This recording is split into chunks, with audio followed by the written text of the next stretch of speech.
Heather and Louise by D.K.T. Copyright 2009, Abacus Educational Services, all rights reserved, used by permission.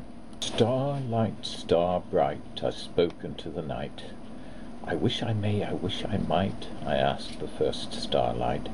Have the wish I wish tonight, I chanted it just right. I'm Heather and Louise, and I'm wishing on that star. Make people tell the truth about the way things really are. Asking questions when you're 8 won't get you very far. The answers children get are always simplified and slanted. Then suddenly I saw a light just when my wish was chanted, and heard an owl hoot in response. Perhaps my wish is granted. Little things seemed odd when I woke up in bed next day. My mother was a buffalo, but breakfast was okay. When done, my bison mother said I could go out and play. Animals were all about. It seemed just like the zoo. I couldn't wait to ask them things to find out what they knew, for if my wish had worked last night, their answers must be true. A pastry chef raccoon baked art more fine than I can say. I asked, why waste such genius on a work that lasts one day? He said, there's nothing man can make that will not fade away. Pyramid or fruitcake, nothing lasts eternally. Though nothing ends without a trace within our galaxy, all things pass on. How soon is just a matter of degree. I saw a camel in a hat regarding passers-by. Drucles, squeeds, and padnocks stood behind him, piled high. I asked him what he does all day, and this was his reply.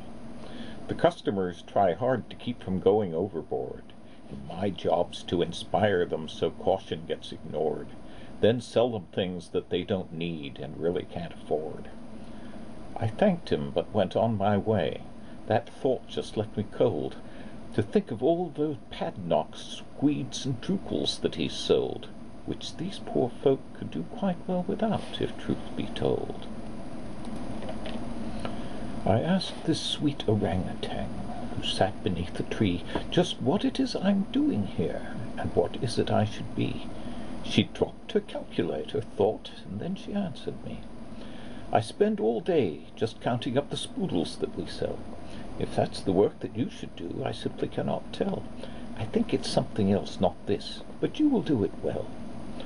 I thanked her for her thoughts, and said, that's rather how I feel.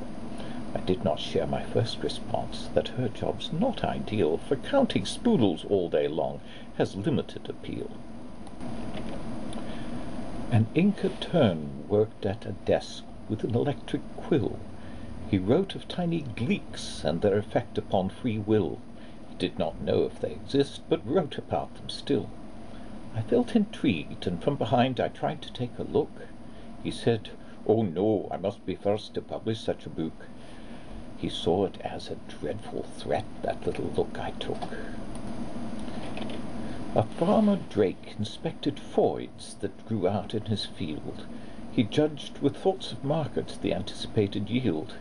When questioned, though, that drake some quite disturbing things revealed. It spoils the soil and harms nutrition when we try to force a crop for shelf life, freight, and looks. I really don't endorse these foids that taste like dryer lint. A sigh showed his remorse. A giraffe kept watch not far away, as tall can be. From way up there, I'm sure there's not a thing he cannot see. Perhaps if I can catch his eye, he'll come and talk to me. I made a sound, he looked around and started with a bound, gazed right and left and far and near, but not here on the ground. He saw the mountains, lakes, and trees, but me he never found. I asked this emu home from war, who sat down for a drink, what was the purpose of these wars? He answered with a wink, and said, it's really not my field. They taught us not to think. Our statesmen were the experts here, the only ones who knew which statement was the truth today, and what to say to you. I daren't share what I know well, that none is really true. They know which rumours to confirm and which to lie about. While our aggression's justified, we protest theirs and pout. I said, when I behave like that, they put me on time out. I saw a Dr. Elephant come by a patient's bed. He looked at instruments, and then he slowly shook his head. I asked the cause of his distress, and this is what he said. Viruses, bacteria, we thought we'd handled these, and all those nasties carried by mosquitoes, ticks, and fleas. We've tried to halt the progress of the causes of disease. For every organism killed, we find new ills disperse themselves around the world en masse. The tide's now in reverse. For after all we've tried to do, the threat to man is worse. A pair of prog-loin priests sang softly as they strode along. I asked about their life, love, work, and meaning of their song. They told me how their faith taught that all other faiths were wrong. We teach you that you must be saved and what you have to do, but in the end we'd no idea if what we say is true. We rant and threaten, but we're even more afraid than you. As dusk approached, a light shone from the schoolhouse on the hill. I'd asked all day and learned a lot, but had some questions still. Perhaps whoever's there can help. Let's find out if they will.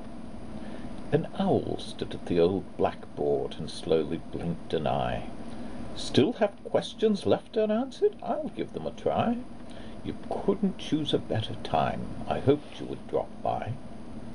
And so I told her where I'd been and what I'd done today.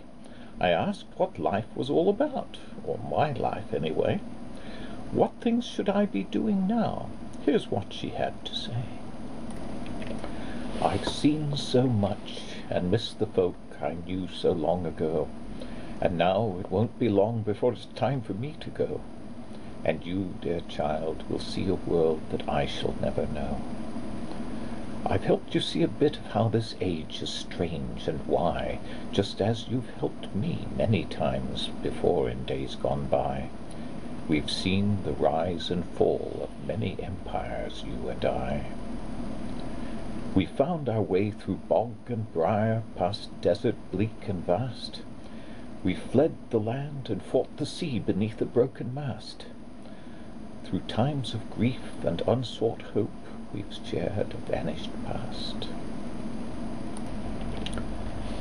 You've hit a time of contrasts now, and opportunity. These terrors, joys, and problems clash as none in history. I've never seen an age so highly charged with energy. Heather and Louise, you're doing just what you should do. You're playing as you work right now, and asking questions too.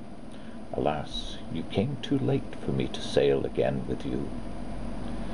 Later on the time will come to ask yourself, my dear, of all the roles which ones you'll play, and if you persevere, great things will be accomplished thanks to Heather's presence here.